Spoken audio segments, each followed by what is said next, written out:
I hear that is so loud. She's like, but I'm having a blast. Sorry, I didn't mean to interrupt. I don't know if anyone can hear Echo just rolling her toy around, but it's bringing her joy. Yeah. With her donut and her 4 socks with tape. She needs the joy right now. She needs the joy right now. I hope you enjoy the puppy ASMR. Yeah. Oh, but hey, how's it going? It's going. It's fucking going. Yeah, some planet's doing some shit and it's fucking it all up. But at least we're here. We are. Talking about our favorite subject. So, I'm Karina. I'm Clark. Welcome to It's Always Spooky. It's always spooky. I wish I could beatbox, if only. I wish I could too. That's not a skill that I'm ever going to have. No, but I love watching other people do it. Like, yeah. I really do. Like, it brings me a lot of joy. Especially the people that can sound like a robot. I'm like, how the fuck? No, I got a good one for you after we're done recording. Like, I found a new artist recently called Beat Pella House. Ooh, okay. And they're really good. They're like South Korean. Ooh, okay. Beatboxers, and they're 4 like singular artists, but they collab together a lot. And my favorite artist out of the 4 is Wing, and he has a really great single that came out called Dopamine, and you've got to listen to it. It's so good. It's crazy when you listen to it and you're like, how is he creating all of those sounds and that bass out of his fucking mouth? Does he deliver on the promise? Does it give dopamine? Super dopamine. Sick. Yeah. Yeah, especially if you listen to it with like good like noise canceling headphones. Like I'm sure if you listen to it in your Subaru, you'll get a good effect. Ooh, okay. Yeah. That'll be fun. Yeah. So this week, I know. as last week and the week prior, we are covering Midnight Mass. But instead of doing 2 episodes, we're just going to finish it. We're going to finish it. We're wrapping it up. We didn't even, it's probably just because this series was so small, but I didn't even have you do any predictions. I wasn't really sure how to like. I feel like we kind of like fit a little of them or a few of them in as we went along, where I was just kind of like, oh, I wonder if this means this and like that sort of thing. Oh no, I guess you're right. We just didn't have like a solid, like this is going to be the prediction section, like that sort of thing. Yeah. But editing that's going to be so much fun because it's going to just be chopped in and out all over the place, and I'm just going to let it go. Like I'm just going to be like, it's chaos. Yeah. People listen to it or they don't. That's exactly. That's not what we're doing it for. And we don't do shows all the time. I'll tell you, I enjoy listening to our podcast. Me too. Because I listen to it quite a bit. Me too. When I'm in a space where my mental health is poopy, like it is right now, I tend to listen to them because I'm like, I'm hanging out with Karina. Right. That's exactly why. It's just like a little like catharsis. You're like, okay, they're not here right now, and I know I'm not hanging out with them, but like I kind of feel like I am. Yeah. I could still feel the same catharsis and the same like nostalgia. And then at the same time, especially when I go over episodes that were like The Shining or It or that sort of thing, I'm like, oh, I didn't mention this. Oh, I didn't do this. God. And then I'm like, fuck, we're going to have to redo these at some point. Oh, there's so many things. Sometimes I'll even catch myself like making a mistake in some of our episodes, like misnaming somebody or doing something. And I'm like, you know what? It doesn't matter. It doesn't fucking matter. It doesn't. Yeah. But anyways, we're covering episodes 5, 6, and 7 of Midnight Mass. Shall we start with book 5? Yes. Gospel. Yes. Because I basically had written down, let's read our summary from IMDb, and then we can just go straight into favorites, scariest, quotes. Fucking do it. And then we can end with our rating of the whole show. Yeah. Oh, I'm so excited. It's hard to pick. No, I guess there's a few weapons, but I think fun. I've got a weapon. I neglected to write a list down. I kind of want to do that going forward, like just to have something else to do besides like this little backbone. Is kind of just come up with like a roster of weapons. Yeah. I think coming up with the roster of weapons and then my 3 a.m. thing. Those are 2 things that I really want to start like incorporating into all of it. Yeah, and the lore. And the lore. Yes. Which this one I would have had to have read the fucking Bible to like get the lore behind this. Well, and that's why I kind of brought that up in the first episode that we recorded, was because I remember you had talked about several weeks ago about wanting to start getting into that. Yeah. But you're right. It would take you fucking weeks, if not months, to read the fucking Bible. The whole fucking Bible. The whole thing. I haven't read the whole fucking Bible, and I used to go to Sunday school. I think most of the people that subscribe to that religion haven't read the whole fucking Bible. Exactly. So Starting with Book 5, Gospel. IMDb summarizes the episode with, Sheriff Hassan fields multiple missing persons reports as the town prepares to gather for Good Friday. To protect Aaron, Riley brings the truth to light. Nice. Yeah. That's so, like, succinct. I like how short IMDb makes them. Me too. I appreciate it because I really like using Wikipedias when I'm going back over my notes to make sure I didn't miss anything.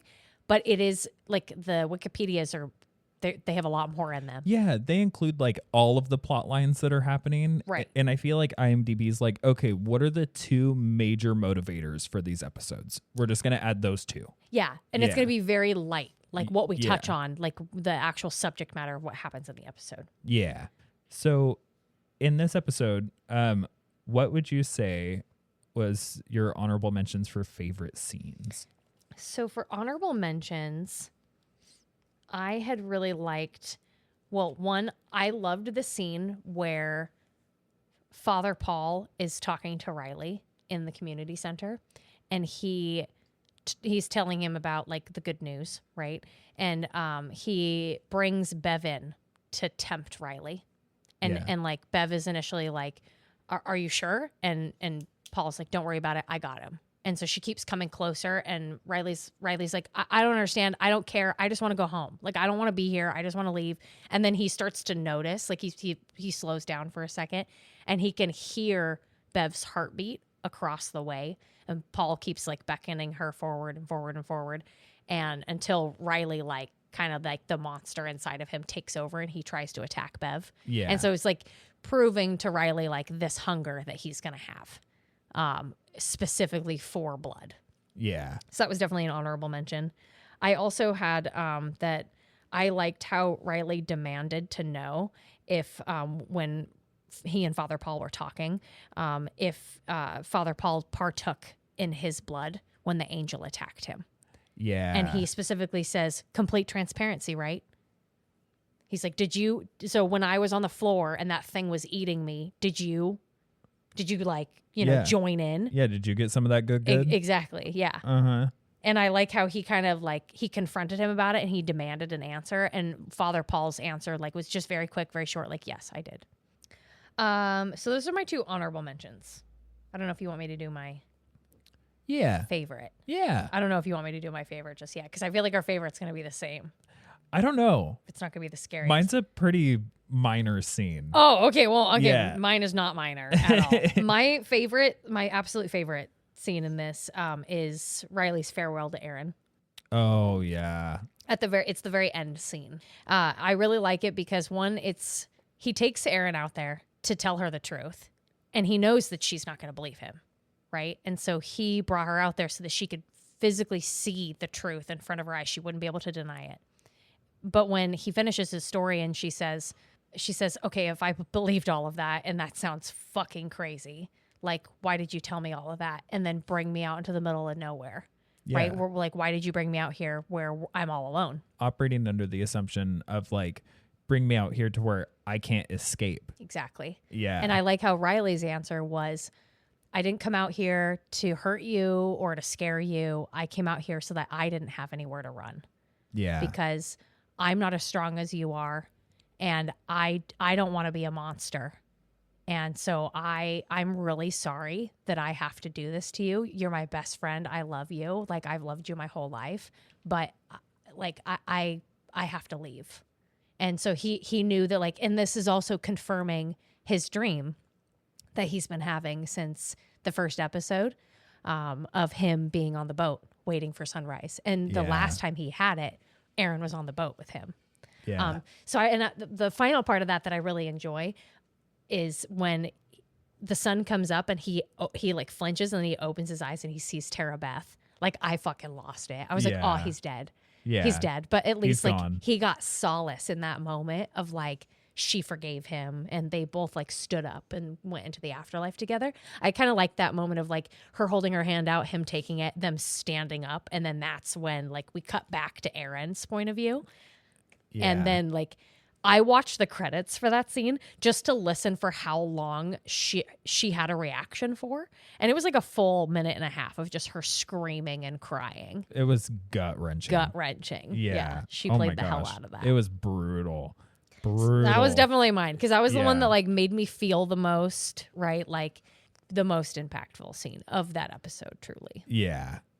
Oh, man. What about for you? What about your favorites? So my honorable mention for favorite scenes was I can't remember who it is. I think the reason why I was confusing the names was because he goes by a nickname, I believe, but his name is Bill. Oh, Bull. Yeah, Bull. Yeah, the town drug dealer essentially, but his mom calls him Bill, right? Yeah. So obviously his mom named him Bill. Exactly. Yeah, his mom named him Bill. But yeah, so at this point, Bill's been missing, and Bill's mom is going to Hassan to file a missing persons report, and starts, telling him everybody judges him because he's a drug dealer and that sort of thing. But she then goes on this short monologue of just saying, but he puts food on the table. He pays the bills. He does all of these things to support this family. And I know that you're going to look at that differently because you're going to look at it as he's dealing drugs. Right. But I thought that was just such a beautifully done scene because it actually gave people raw insight into a lot of what the motivation is behind people that deal drugs. Definitely. It's not because they get it from a supplier, they get their cut, and then they deal it to others, and that's the way that they get their fix. It's also a lot of the way that people who have been down and out or the cards have been stacked against them several times, this is a way that they can make money and be able to feed their families. Absolutely. And I like that there is that human element that they added to Bill Bull at the end, because throughout most of it, you just kind of see him as a drug dealer. Absolutely. And was just a nice little human element to add that wasn't necessary, but it was one of those just like, oh, that's a little bit of icing on the cake. For definitely. No, I appreciate that you brought that up because I appreciated that scene too, but didn't really it's not that I didn't see any significance to it, but I kind of appreciate that Bull didn't die, Bull Bill didn't die. And then we just never fucking heard anything about him again. Right. Yeah. That he didn't have family that was waiting for him. I don't think there's any other character that happens to, because Joe Colley truly didn't have anybody else. Yeah. Right. So I like that aspect a lot because like you said, it's not necessary to the storyline. No. It's not integral to the storyline at all, but it just gives you that extra human element, just that extra bit of it's not necessarily flair. But but it's a little bit of social commentary. Absolutely. That's it. Yeah. Absolutely. Yeah, I really appreciated that. That was one of the things that I bolded. Yeah, you're okay, that scene, I appreciate that. Yeah. Then I didn't have another honorable mention. Honestly, it's really hard to dissect which scenes through these last 3 episodes are honorable mentions, favorites, that sort of thing, because all of it's good, and I don't want to just write down every scene. Just specific ones to call out, because I agree with you. I find a lot of times I'm watching every single scene, and I especially with the last episode, I was writing and that one, and that one, and then that one too. Yeah, also that one. Yeah, oh my gosh, it was so good. So then my favorite scene was at this point, Millie has been taking the sacrament for her own personal mass that she's been having held at Sarah's house. Right. And, it's vampy blood. So she's gotten younger and younger looking because what it does is it restores you to your prime. And she walks, I can't remember whether this moment is, I should have written a little bit more detail down. I can't remember whether this moment is when she walks into the church or whether this is in front of their house. But Bev and her have a moment together where Bev essentially says something to the effect of oh my gosh, Millie, look, it's so good to see you. You're up and about, that sort of thing. And Millie is yeah, hi, Bev, and goes up and gives her the least sentimental and heartfelt hug I've seen in my entire life. Right. And that was my favorite scene just because I was you can tell right off the bat that Millie has drank the water of religion. She has full sent into belief and that sort of thing, still hates Bev Keane. Just like everybody. Yeah. Yeah. Still smells her bullshit from a literal mile away. Yeah. And I don't know why out of all of the scenes, I was just like, that's the one. But I think it was because as time had gone on, I grew to really like Millie. Oh, God. What started, or the people who started as my favorite characters turned out to be some of my least favorite characters. And the people that I felt were just like one-offs turned out to be my favorite characters. Isn't that funny? Yeah. I agree with you. Yeah. Yeah. Yeah. So yeah, those are all of my favorites. Yep. Because otherwise I'd be going through the whole show.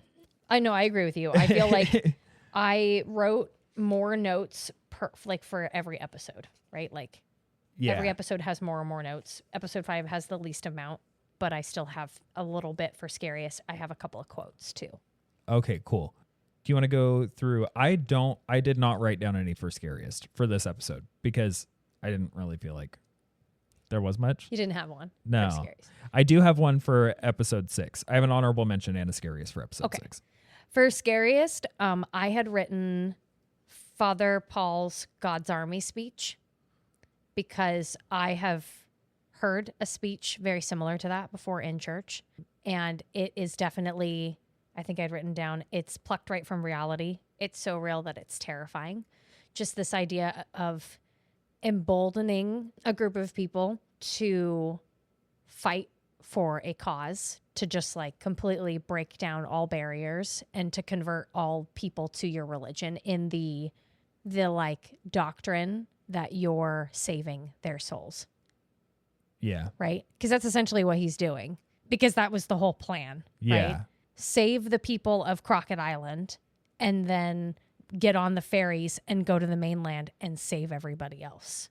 So I liked that fucking scene a lot. I don't have any of the rhetoric that he like spewed in it, but I really liked it. I really liked how like most of the mass that was there listening were completely captivated. They were 100,000% in. At this point, they've seen the miracles. They believe. They're drinking the Kool-Aid. Not yet. Spoiler alert. And I also like Millie's reaction. That's, out of that whole scene, that would be the thing that I was going to point out. Yeah. Because Millie's like, this is not the church that I once went to. No fucking way. And that, what I really like about her reaction is that Father Paul Pruitt's initial reasoning for doing all of this shit, right, was because he wanted a second chance with Millie because she must have been married in their previous life. I think she says it at some point where like they couldn't be together because she was married. Her husband had just come back from the war. Yeah. In episode 7, they go through it. And right. So they couldn't be together. And so he wanted that to happen and wanted them to be together. And so I like that, like, he wanted that, right? And then he has this sermon where he's trying to like indoctrinate all of this people, and where you would think that her reaction would be the opposite, where she'd be like, thank God I have this second chance with him. I love him so much. She had the complete opposite. And I love how when they walked out of church, she waited until they left the church, and she looked at Sarah and she said, you are never allowed to go in that church ever again. She said, that is not my church. That is not the man I knew. Yeah. Ooh. And I also had written down, because this is in the same scene, because I love, I don't remember the actor's name off the top of my head, but the actor who plays Father Paul. Yeah. He plays such a good character. He does. Of being that very like charismatic, like leader. But when he just says the line, welcome to God's army. That is a highlight that I was writing down a lot of dialogue as I was watching. And one of the highlights that I had, I was trying to write down a bunch of that scene, it was actually when he was talking to Millie about like, oh, I wanted a second chance together, that sort of thing. Right.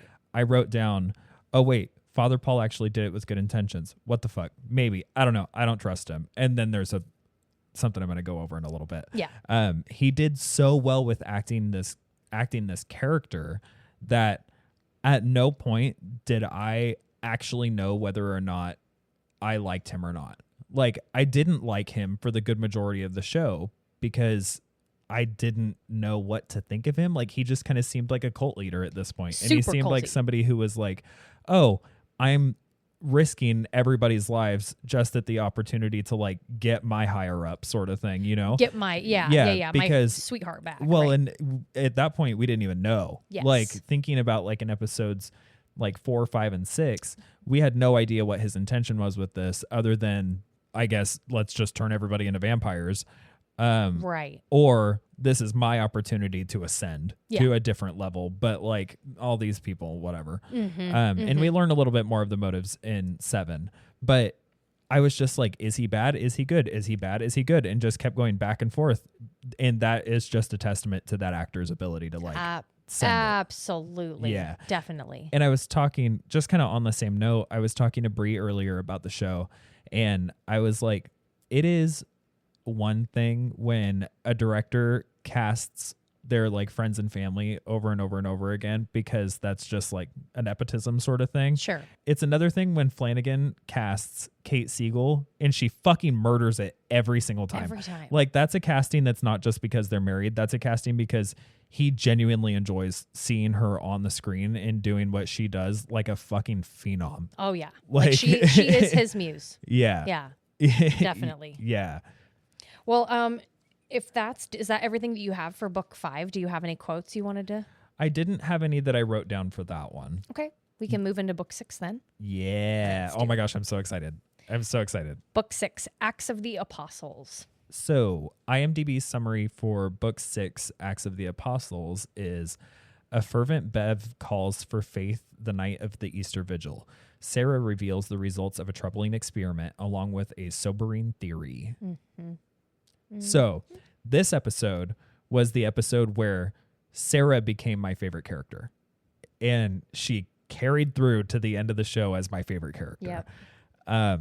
She was another one of those ones that I thought was just kind of like here's just like, you know, a little bit of a burner character. Sure. In the beginning. And then I'm like, well, shit. You're like, what the fuck? Now she's my favorite. Sick. Do you want to go first with your honorables? Yes, I will do that. So I have, for honorable mentions, these are all, well, a couple of them are towards the end of the episode, so we might kind of like bounce back and forth. But the first one that I have is Hassan's monologue to Sarah Gunning about why he moved to Crockett Island in the first place. Mm-hmm. I felt like this monologue was a little disjointed where it was put. Like I was trying to think to myself, like, why was Hassan telling Sarah this point? If it was for like, I'm really trying to think about it, where it's like, was he trying to tell her that he believed her because he's experienced systemic racism his entire career?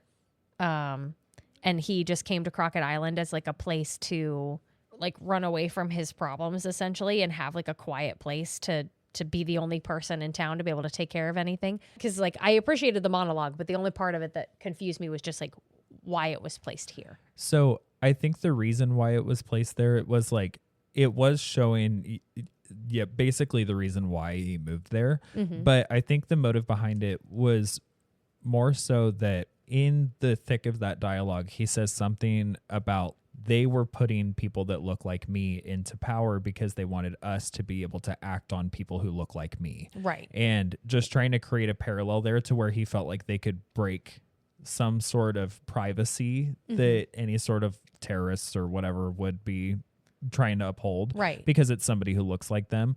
But then once they found that like they weren't just going to profile everybody that looks like them, they started stripping away all of their prestige, like all this sort of stuff.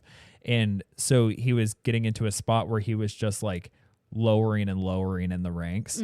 And so he was like, well, how do I escape the systemic issue that I'm facing here? I'm just going to go to this small little place where I can just carry out the rest of my time, not have to worry about hopefully my son facing any sort of the issues that I'm facing, because it's going to be this isolated community further away. And then turns out they're all religious freaks. They're all religious freaks and racist as hell. So right. So it turns out I didn't actually run from my problems. I just ran to a new set of problems. Exactly. I think it was more so, if anything, more so a protective mechanism for Ali. Yeah, that kind of makes sense. And especially if like his other support system, his wife passed away too. That might have just been another spark of it.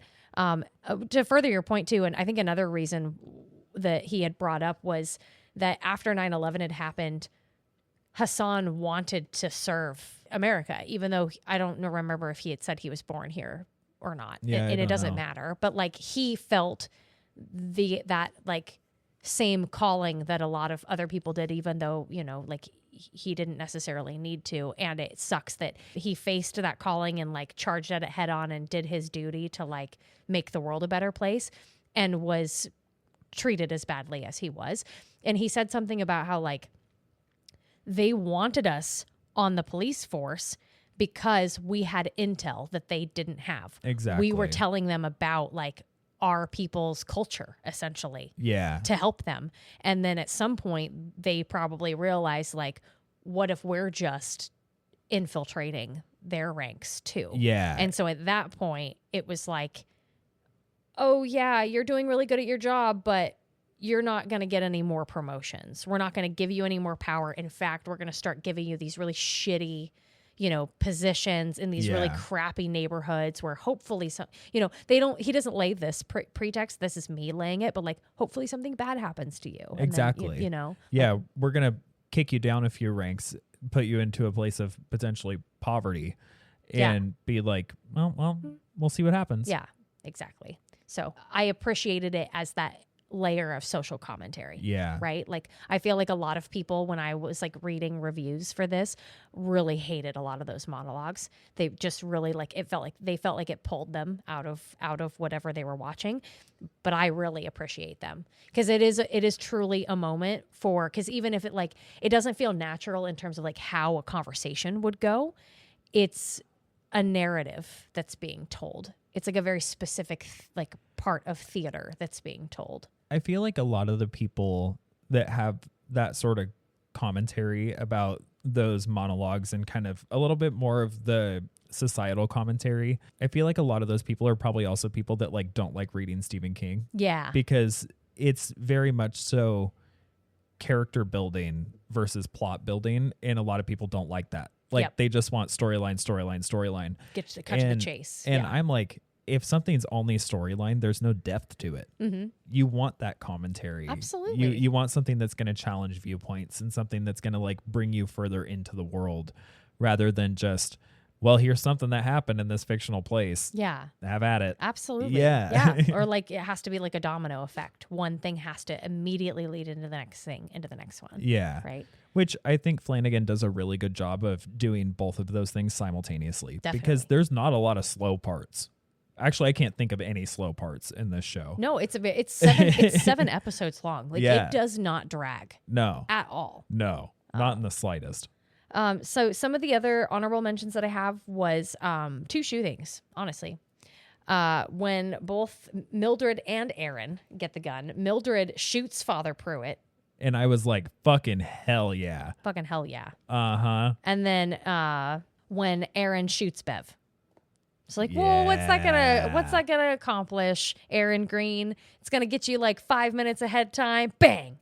We got 5 minutes.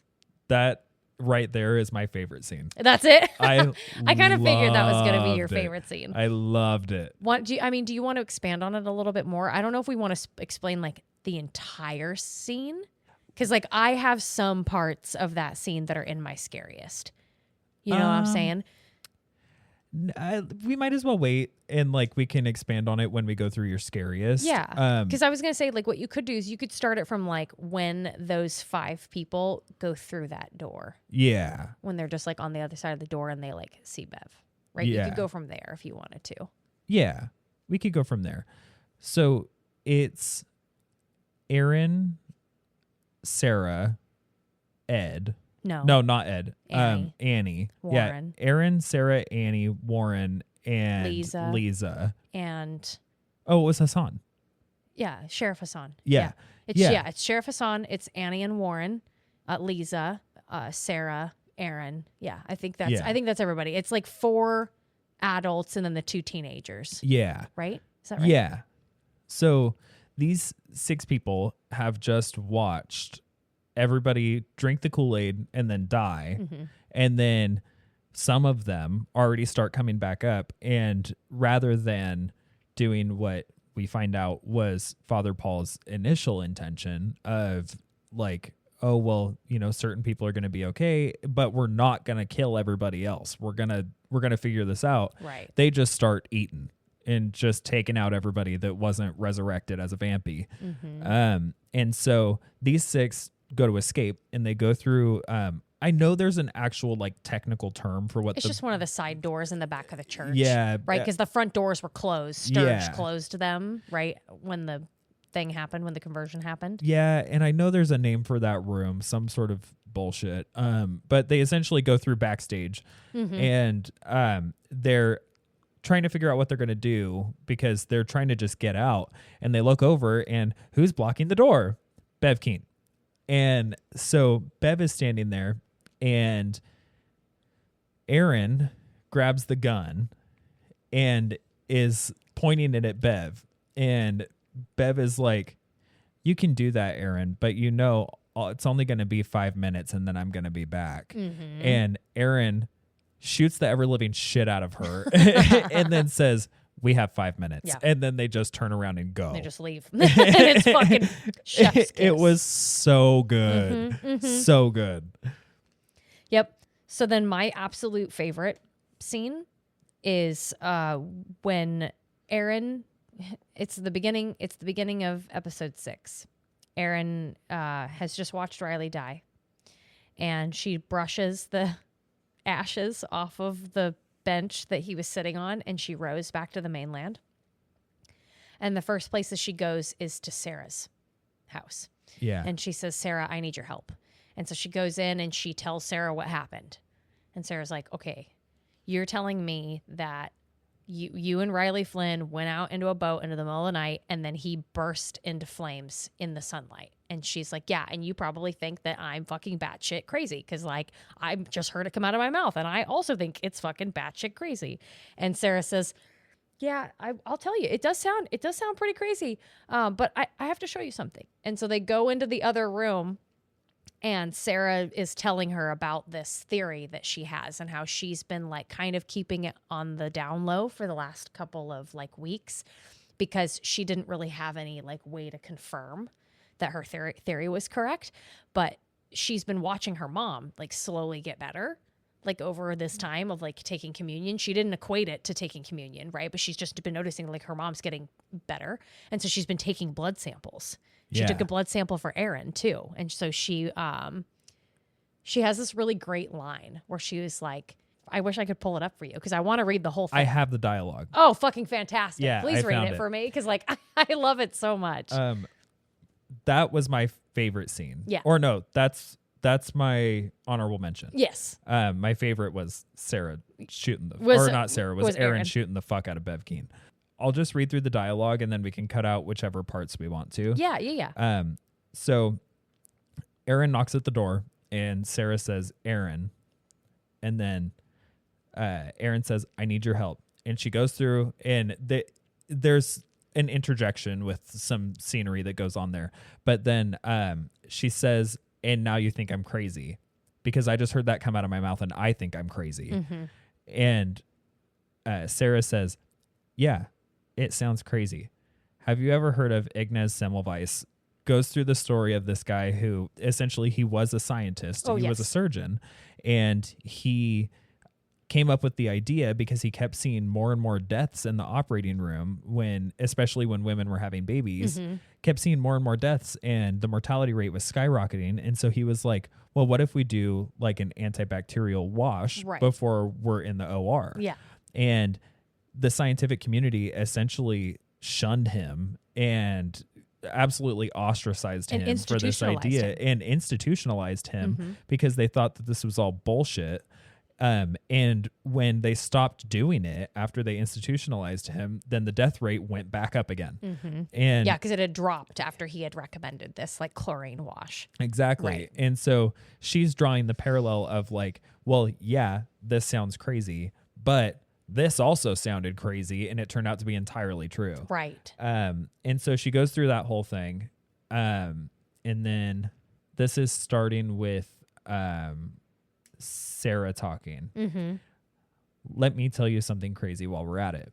I mean, what's a little crazy between friends, right? Right. So my mom has made a recovery that is unprecedented doesn't quite seem to cover it. And I've been trying to understand it quietly for now, because if I told anyone in the medical community what I'm seeing, they would think I'm crazy.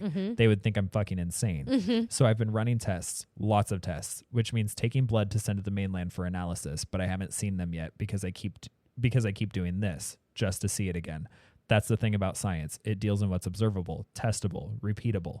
You're telling me today that Riley Flynn caught fire in the sunlight. That's right. He literally combusted in the sun. You're right, Aaron. That's crazy. That is batshit, hold the phone, padded room, clozapine insane. And then she has pushed the blood into the sunlight and it starts sizzling. And then she says, fucking bonkers. Yeah. Yeah. I fucking love that scene. I'm so good. I'm literally crying right now because I remember seeing that scene and just being like, oh my fucking God. She believes her. She believes her. She believes her. And like, she has like science to back it up, right? She's been seeing this over and over. Like, I love how she says it too, where she's like, and I haven't told anybody yet because I keep doing this. I keep doing this of like, this can't be possible, right? I'm fucking crazy, right? And just I am stealing that is batshit, hold the phone, padded room, clozapine insane. Total bonkers. Yeah. I love that. She delivered it so well. Like, I love that actress. She's in a lot of Flanagan stuff too. And she's fucking phenomenal. And anything with the both of them in a room together, like I love them. So yeah, that's my favorite scene. I also really loved that she pointed out that, well, in the human body, a pregnancy is kind of an alien. Yeah. And the body goes through a lot of processes to keep itself from rejecting the presence that's building within them. So the vampire blood made your body stop doing that. Yeah. It made it go into overdrive too. Yeah. And there is actually, I didn't want to bring this up because I remember last time when you were having predictions about what had happened. I'm pretty sure, I'm not a doctor, but I'm pretty sure there are cases where, especially in early stages of pregnancy, women's bodies can literally just reabsorb the fetus. And so that can sometimes happen too, right? And it's probably, it's also considered a miscarriage, but it's something different. And so I think that's what happened, was the vampire blood caused her body to just be like, oh, we don't need that. That's a tumor. Get rid of it. Right? Protein. Just redeposited it back into her body. My train of thought in these notes for this is just ridiculous. So we went through both my honorable mention and my favorite. Oh, did you have any other honorable mentions? I didn't. Those were the only ones that I wrote down. I did write in my notes, I see now why Millie's makeup was obviously old woman makeup, because she's banging. Yeah. And they were just like, let's just make her really old. I think the actress is like significantly younger than Sarah Gunning's actress. I would assume so. She looks like she's probably like, I would assume probably like late 20s, early 30s, something around there. Yeah. But I'm like, she is gorgeous. They had to do casting. Fucking work. They did, and she acted it really well. She acted really, really like dementia, like demented in the beginning, and like really feeble and like old lady. She did a great job. She did a really good job. Yeah. She plays a lot of really good parts in some other Flanagan works too. Okay. Like, she's a big prominent character in The Haunting of Bly Manor. Okay. In like the back half. Like, she doesn't show up till like episode 6 or 7, but like she eats that part up. Okay, cool. Yeah. Then do you want to get into scariest? Let's for do it. Acts of the Apostles? Let's do it. So for scariest, I'm reading through it right now, and it's all the same scene. It's all sections of the same scene. And it's that scene that we glossed over at the beginning when we were talking about favorites. Well, my scariest is in that scene too. So okay. What about, I have one honorable mention that's not included in that scene. Okay, sounds good. Yeah. Let's do that then. You do your honorable mention, and then we can just dissect that scene. So I think that this became an honorable mention because this scene was strictly there just for putting the tension through the fucking roof. And what it is when Millie, Sarah, and Aaron are deciding that they're going to go to the mainland and go take the blood off, show it to other people, that sort of thing. They get down to the docks and all of the fairies are gone. They're waiting for it, and they're like, hey, Hey, Sturge. Sturge, when is the ferry going to get here? I can't remember. The bell? The bell, yeah. Yeah, when is the bell coming? It should be here. And he was like, oh, well, Wade. The mayor. The mayor sent all the ferries off to go for repairs because, like, nobody rides them in the afternoon. And, it's Easter Mass. So, like, yeah. And it's Easter Mass. So, like, everybody's going to be there anyway. And so they just find out that, like, oh, fuck, there's no way off. We have to endure whatever's going to happen tonight. Yep. And one of the things that I really love about that scene too is it would be so easy to come to that realization and just like fall into despair about it. These three women are just like, all right, buckle up. Yeah, like, I found it very interesting that when they kind of were going over their game plan, and like that was when Sarah was telling Aaron about like her baby, right? And Millie was like, "What do we do? Like, how can we get rid of this, right?" And Sarah's like, "I don't know. Like, I don't have the answers. I'm just telling you what I've like observed, right?" And they're like, "Okay, what are we gonna do about tonight?" And Aaron says, "I'm gonna go." Like, I'm going to go. And to preface this too, because this isn't a scariest scene, but this is like a scene that kind of happens before too, where Erin goes to see Annie. And I think she goes to tell her that Riley's dead. She does. I think she does. Yeah. And she does flat out say. She flat out fucking says it. And Annie does not take that news well. She does not. Which, I mean, how could you? You don't have any proof. Right. Yeah. And why are you going to just believe somebody's word? I don't understand why like Annie would think that Aaron would lie about something that serious. No. Especially when I'm pretty sure at this point, everybody's gotten Riley's letters. Yeah. Right. Like his farewell letters. Right. But anyway, so Aaron says, "I'm going to go." And they're like, "What? Why?" And she's like, "I'm going to go because there are people there that I love and I care about. And I want to see what happens. Like, I'm not going to partake in communion, but like, I want to be there to at least like see what is going to happen tonight. I don't want to be like in the dark after the fact." And oh boy, was it communion. Oh boy. What was it? Compound X or something. No, it was like Compound 1000 something. I can't remember what the rat poison was. Yeah. That Bev Keane was using to poison Pike or. I love that made a full circle. Oh yeah.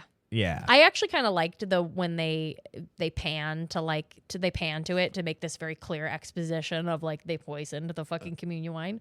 Yeah. Or the fucking communion drink. Yeah. Like tequila shots that they were drinking. Hey, in case y'all haven't been paying attention and aren't educated on cult history. Yeah. This is what's happening. This is it. Now, right? Let's get back to our scheduled programming. Exactly. I like how it wasn't even like red colored. It was like clear. Like, were they just drinking that fucking liquid? Seemed like it, yeah. Holy God. Yeah, that's some spicy Kool-Aid. You didn't even make it grape flavored? Hell no. What a fucking monster. Because you know what? That's religion. I fucking hate that.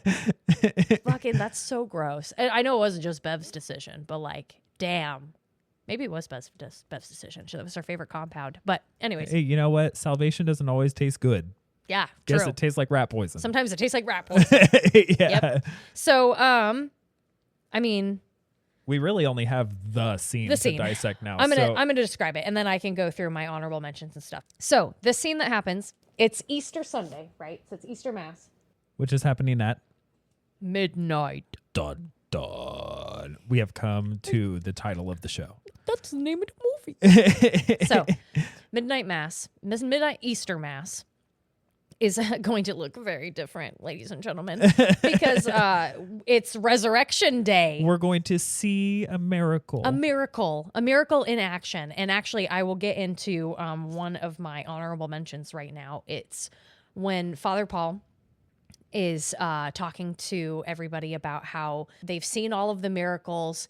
They have all of the power inside of them to ascend to the next level, but in order to like truly, they've experienced all of these benefits by coming to communion, right? Yeah. Now, but in order to like truly like transform into this new phase of life, your earthly body has to die. Truly, like getting into that cultish behavior, right? It's almost like an exact parallel of the Georgetown speech. Yeah, truly. And he starts with an example.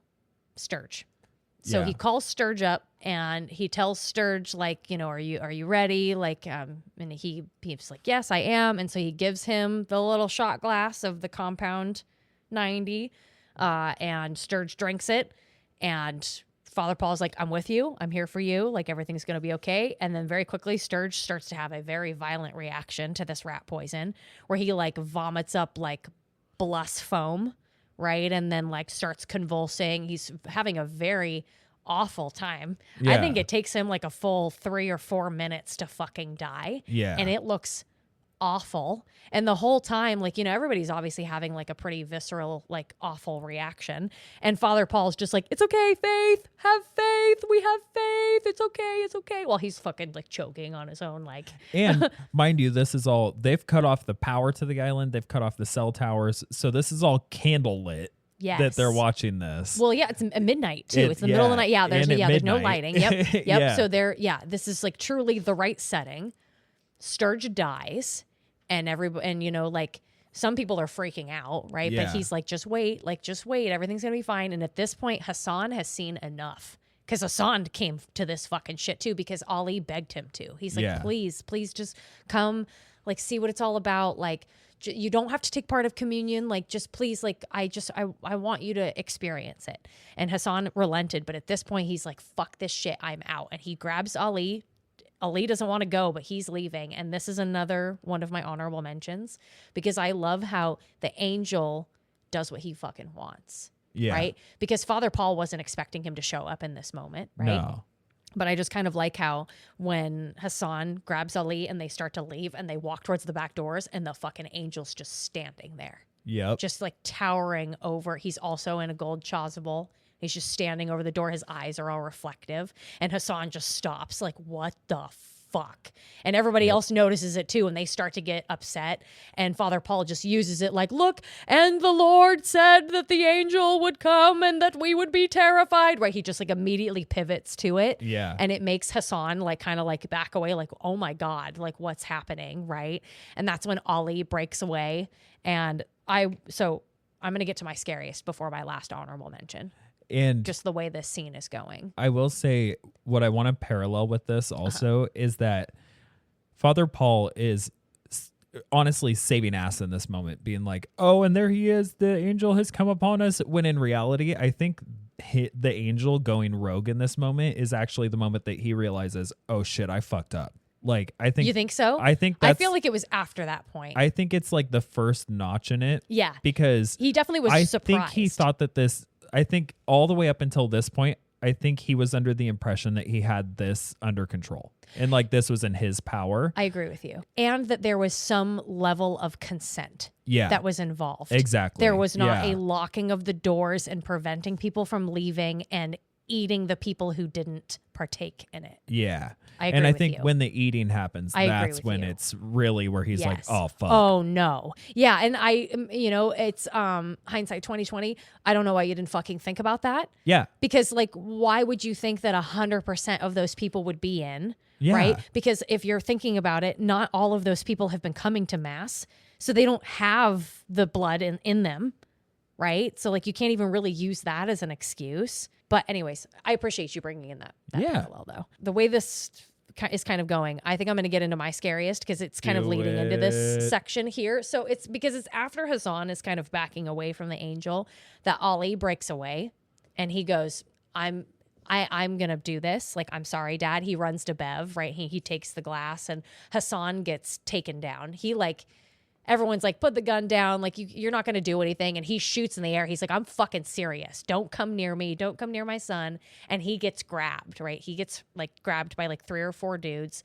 They wrestle the gun away from him. And Ali steps away and he goes to Bev to get his cup of poison.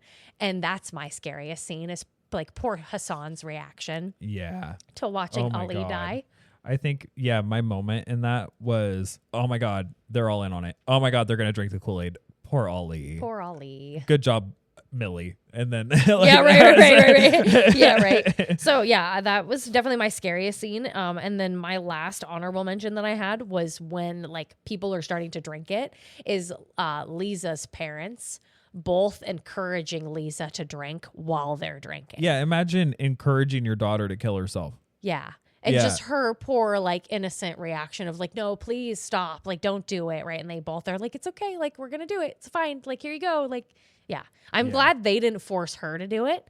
They didn't, like, you know, sit there and, like, make her drink it. But at the same time, like, that was the scariest scene for me of just them like, encouraging her. Yeah. But that's all my scariest. Yeah. My scariest was labeled in here as everybody drinking the Kool-Aid. Yeah, okay. Good, I didn't skip over it at all then. It was in there. It was in there. Yep. And I think if I'm just like doing a body count of like the main cast that we've seen to this point, right? Like all of the Flynns don't partake. Annie, Warren, Ed, they don't. Erin obviously doesn't. Sarah and her mom, Millie, don't. Lisa doesn't. But like Ooker, like the other altar boy does. Who he kind of comes across as a shitbag through the whole thing. Oh, well, definitely. I mean, he's like a teenager, like one of the only teenagers on the island, but definitely, yeah. But you know what? I have a good scene with him in episode 7 that I will bring up. Okay. But I think other than that, I believe everybody else took it. Yeah. There's very select few who didn't. Who don't. Bev didn't. Bev didn't. And I found that so interesting. And that's one of the things that I really liked about the 6 that get out that door and they look over and they see Bev and Erin goes, "You hid? You fucking coward." Yup. Like she doesn't say that, but like that's how she phrased it of like, are you fucking serious right now? And you know what? That bitch is a coward all the way to the end. All the way to the end. All the way to literally the last minute. Yep. Yep. And I try not to use that word in a dehumanizing way, but Bev's a bitch. She's a bitch. Okay, episode 7. Episode 7. Revelation. So, IMDb summary. Okay. Night falls on Crockett Island as a tight-knit group of rebels take refuge where they can and forge a plan to control the chaos.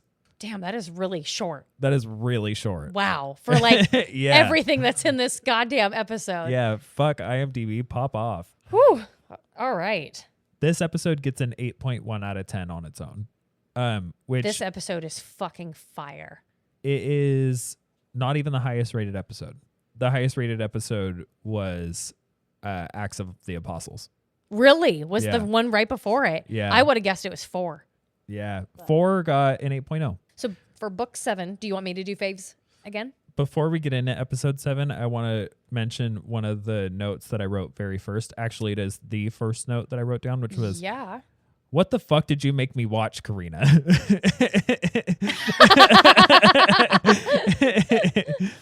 Yeah. A fucking tapestry. Yeah. I was starting to transfer over notes today, and that was the first thing that came to mind because in my, as I was watching it notes, the first thing was, oh my God, Molotov cocktails. Oh, the Molotov cocktails is in, is in one of mine. Yeah. Okay. Yeah. Let's hop on into honorable mentions for favorites. Favorite. So, 1, I loved the opening shot when it said book 7 Revelation of just the church night, doors wide fucking open. And you can see obvious blood smeared all over the inside of it. Yeah. I fucking love that as a title card. It looked like the chapel in the asylum in Phasmophobia. Yeah, no shit. Yeah. I mean, really, truly. The only thing that was missing were the upside down crosses and the summon circle. Right. Right. I also have Annie's sacrifice on here. Yeah. Mostly because I love that she took this opportunity to make sure that her son got to safety. Her and the rest of the group got to safety. But I also like how she phrases it as they're in Erin's house, right? They're trying to figure out what to do. And they finally decide like a plan. They're going to get the kids to the uppers so that they can take a canoe and get off the island. Not go to the mainland, but just get the fuck off the island so they could be safe. And then the rest of them were going to go burn everything down so that the vampires didn't have any place to like be. Yeah. Right? Yeah, I think that was the plan. And I like how while they're doing this plan, Bev and Sturge are outside and they throw a Molotov cocktail into the house and it starts lighting things on fire. And they call out, "Hey, Erin Green, come on out. I have to have a word with you." And everyone kind of freezes for a second, but they're like, okay, we're going to go out the back window. And Erin's kind of standing there, kind of shell-shocked. And Annie comes up to her and says like, go. Right. And Aaron's like, what are you going to do? And she's like, I need to talk. I need to have a word with Bev.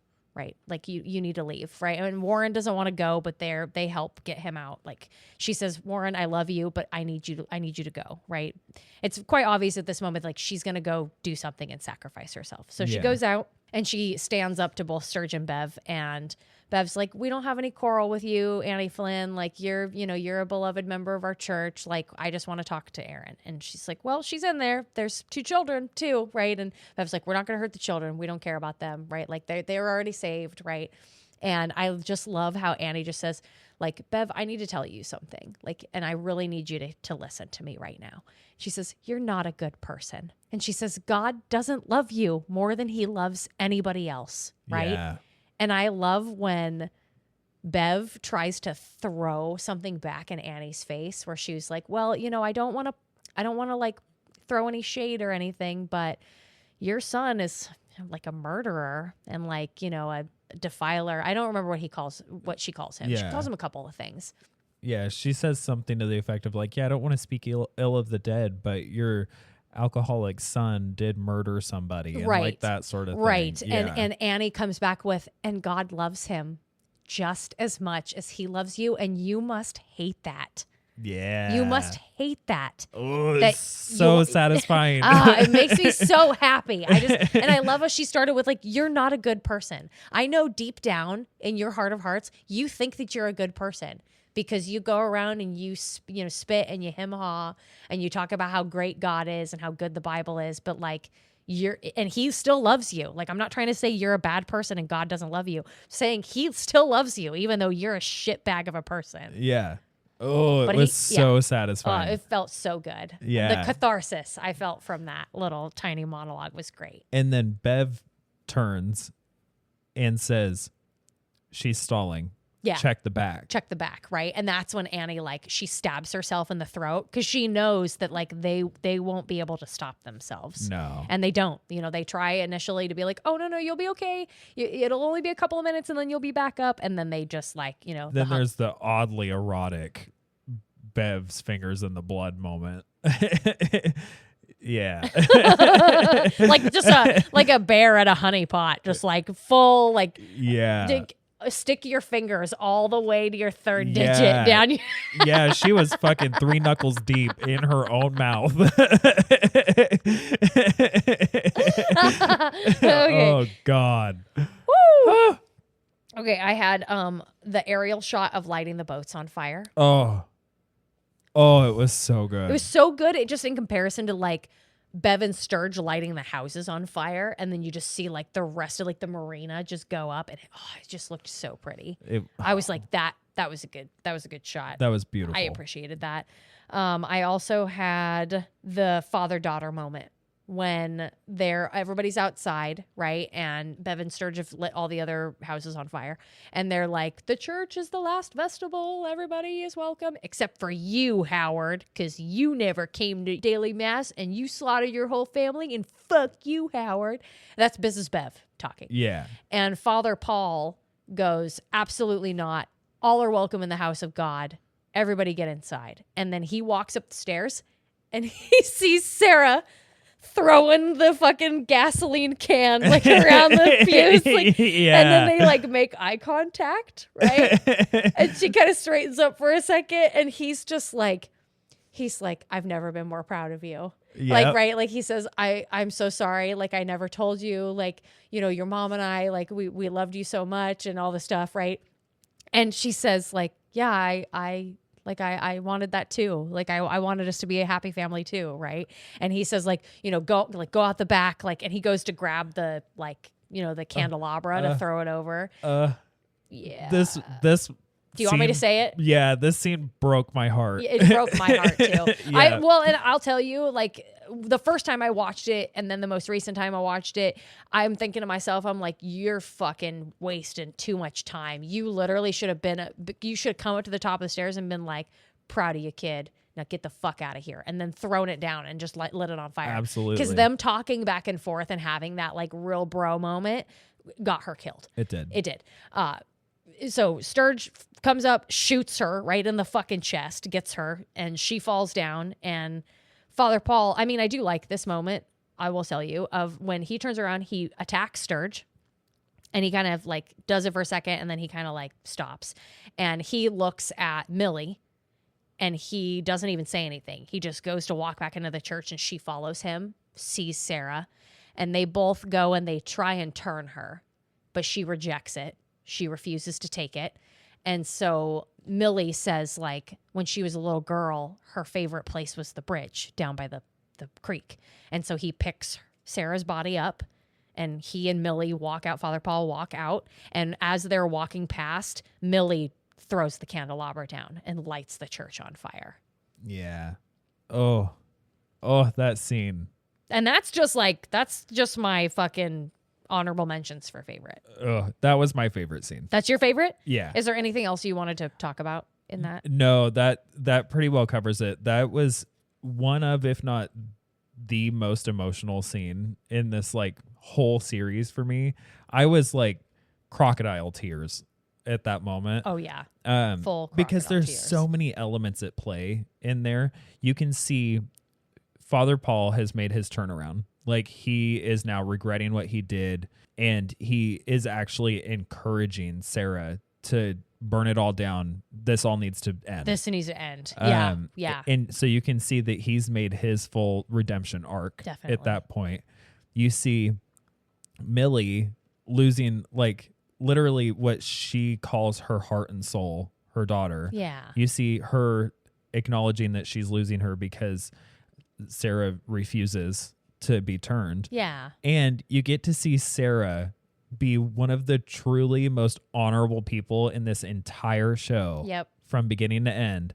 All she wanted to do was figure out what was going on and prevent it from continuing. Sure. And then she is such a badass that she has the opportunity to live and she spits it out. Yep. She's just like, no. Absolutely not. No. If this is how I go out, this is how I go out. Yeah. Yeah.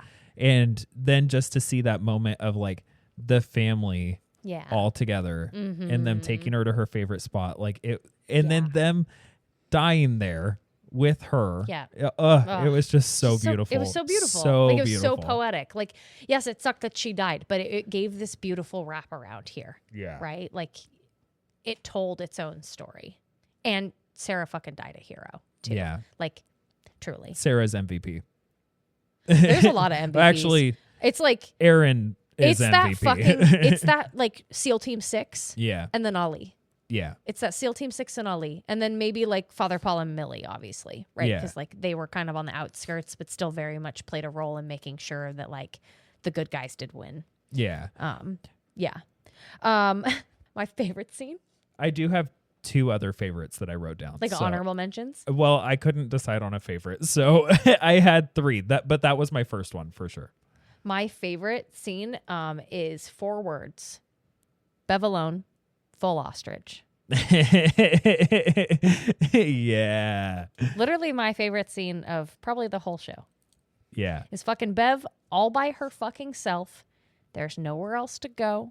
Yeah. We'll talk about what happens to the rec center. But there's nowhere else to go. So she just goes to the beach and she just starts crying. And as the sun is starting to crest over the horizon, she just starts to dig into the sand and starts to sob harder so that she can just hopefully trying bury to throw her it head. on top of herself. You fucking idiot. And I like how you like still see her die. Like there must have been something that happened after she buried herself where like she could still feel herself dying. And so she pulls her head out and you get to actually watch her like burst into flames and die. And it's so satisfying. Love it. Love it. I would eat it every day, breakfast, lunch, and dinner. Yep. Mm-hmm. Yep. And dessert. What were some honorable mentions that you had that I didn't already talk about? The only other honorable mention that I had was when Aaron gets attacked by the angel, and which first off, I was a wreck. Yep. Aaron's like easily in my top 3 favorite characters. Definitely. And I was like, oh no, she's going to go. And then you see her slowly start to pull out the knife and just start like stabbing and ripping at the angel's wings. Yeah. And at one point the angel like recognizes what's going on and stops and like goes to look, and she just grabs his head and she's like, it's no. Fucking badass. And just like pulls the angel back to her neck and is like, no, keep going. And just keeps ripping. Yeah. And keeps ripping. And does both wings. Fucking like makes like probably 24 holes. Yeah. Well over. She's like, this shit's not getting out of here. Yeah. And she's like, I'm going to die either way. Yep. Like, I'm either going to die from blood loss or I'm going to die from, a gunshot wound or whatever. Like, I'm going to make sure this thing cannot get out of here. Absolutely. Because that's all it wants to do. It just wants to get to the mainland so it can do this all over again. Yeah. Yeah. Yeah. And then I had 2 other ties for favorite scenes. Mm-hmm. I didn't want to put them in honorable mentions because I felt like they all had kind of like equal impact on me. Absolutely, yeah. Sarah choking out the blood was my first. Yeah. That was phenomenal. And then I had the end with Aaron and Riley. Mm-hmm. When it circles right back as Aaron's dying. Yeah. It circles right back to their conversation about death. Well, what happens when you die? Mm-hmm. And Aaron says, speaking for myself. And she doesn't edit it that time. She's just like, speaking for myself. Mm-hmm. And she kind of goes right into the same speech that Riley made. Yeah. And just like, this is what happens. Like, neurons are still firing. My brain gets flooded with DMT and I'm having all of these dreams and that sort of thing. And then she's like, and then I become the earth because really I was just a dream all along. Right. And I was always the earth. Mm-hmm. And like starts to talk about this. And it was just so beautifully put. Mm-hmm. It was, that was like the best articulation of what death is to me that I've ever seen on television. Definitely. Like that was perfection. Definitely. I like, it was so good. So there was that moment, which is, it kicks you right in the ass. And then they turned me right around and kicked me right in the balls at the very end with Lisa turning and saying, I can't feel my legs. Yeah, to Warren. Yeah. That's kind of good confirmation though. Yeah. I was like, you're like, oh. It was, the thing is though, is sure that's shitty, mm-hmm. but that is also the happiest ending that she could have. Mm-hmm. Is like, I don't feel my legs, but also I'm not a vampire. Yeah, right. Like that blood has to have gotten out of me. Definitely. Because I'm not healed anymore. Oh, definitely. Yeah, I did actually. I forgot I had run out of room for favorites, so I had spilled over onto here. So I had written down low-key, I love Sturge when he kind of takes both Howie and Ooker under his wing towards the end. Yeah. Like when it's like everybody's going to die. There's no place to go, right? And he goes to Howie, who's been exiled. Howie was like a Towns member, but didn't go to Sunday Mass that often. And so what had happened was he had been turned somehow, and he had woken up and he'd slaughtered his whole family, his wife and his boys. And when he came to the church to look for help, Bev basically told him like, oh, well, if you would have been coming to Mass, you would have known that like you could have brought them back. Right. But since you decided to be a heathen, like, I guess you can go hang out with the sunrise for all I care. She's a fucking monster. Mm-hmm. She is a monster. Yeah. And so I like how like Sturge comes up and takes him under his wing, and he does the same thing to Ooker too. When they're like, when people disperse, when they don't know where to go, Sturge walks up to Ooker and goes, hey kid, are you okay? And Ooker's like, no, I'm pretty sure I killed my mom. And Sturge is like, yeah, I've done some stuff tonight I've done some stuff. And then can you forgive me? Yeah, he says, but can you forgive me, kid? That made me tear up. And Ooker's just like, yeah, I can forgive you, And so he kind of takes both of them under. Like, and I do like to that like moment when Ed and Annie, this is in my honorable mentions for scariest, but when they find each other. Right. Mm-hmm. When just out in the field, they find each other again. Right. And they're both like, Ed's like, it's all my blood. Like none of it's anybody else's. And Annie says, it's all my blood too. And Ed is like, everybody told me that it was like a compulsion and like, I wasn't going to be able to stop it, but like, that's not true. Like I'm hungry. I want to eat, but like I'm not going to do that. I'm not a monster. And so they just like they decide to be there. They're going to hold each other. They're going to, you know, suffer the storm, and then they start singing that hymn. Yeah. Nearer to thee, I think is what it is. Yeah. And I just love that. I love how eventually the rest of the townsfolk, the rest of the mass comes and they all start singing it together. It's how they all like end up going out together. And I found that to be very beautiful because that's truly like what church is all about is that community. Yeah. And it's ironic that they all found it again at the end, even though they're all going to burn up together. The thing that I really love about that scene too is those two made the conscious decision, no, we're not going to feed on other people. Yeah. Which truly means for the majority of that congregation, those are the two actually faithful, good people. Right.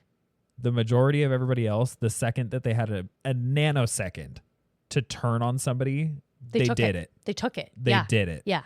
Yeah. Right. It's this like basal primal instincts, right? I've heard multiple theories about like how people are born innately good and it's conditioning and environment that makes them bad. I've also heard that like people aren't necessarily good if they're like left to very survivalistic instincts, but because of society and rules, we're good people. You know what I mean? The nature versus nurture concept. Exactly. Yeah. And I don't really know where I fall on that side of the coin, but I do find that interesting of just like Annie and Ed, you could say, are those truly good people, the people that like, even if corruption happens, would still defy the corruption at all costs. Yeah. Even if it harmed them.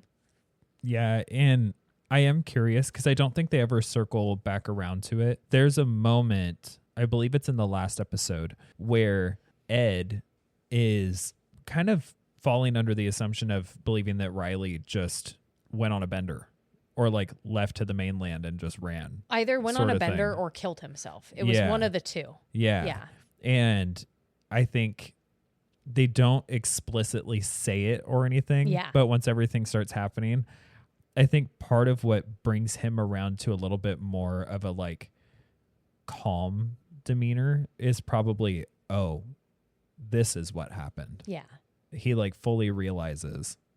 And I don't know if they ever actually expressed tying those loose ends. I don't think they did. I don't know. But you can see once everything starts happening, kind of the shift in Ed, and not in just the way that he's a vampire, but in the way that his just approach to everybody changes. Yeah. Oh, definitely. Yeah. Absolutely. Finally, the only other fave that I had on here that I just really appreciated was after, because I'm going to talk about this scene when we get into Scariest, but Ali bringing his dad to the beach so that they can pray one last time together. I thought was really beautiful. Yeah. Yeah. I thought that was really beautiful. Oh, my. Oh. Yeah. Yeah.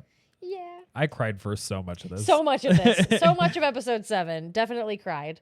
Should we get into Scariest? Yeah. I only have one honorable mention for Scariest.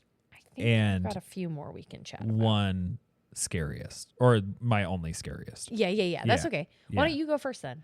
So my honorable mention for Scariest is when SEAL Team 6 is all running and trying to figure out what it is that they're going to do. Right. There's a moment where they're running and Hassan sees one of the people who wasn't in mass come out of their house and they're like freaking out. Right. And as they're freaking out, a bunch of the people who did go to mass and who have already turned start looking at her and they're all going toward her to try to go attack. Mm-hmm. And everybody in SEAL Team 6 is trying to be like, shh, quiet down.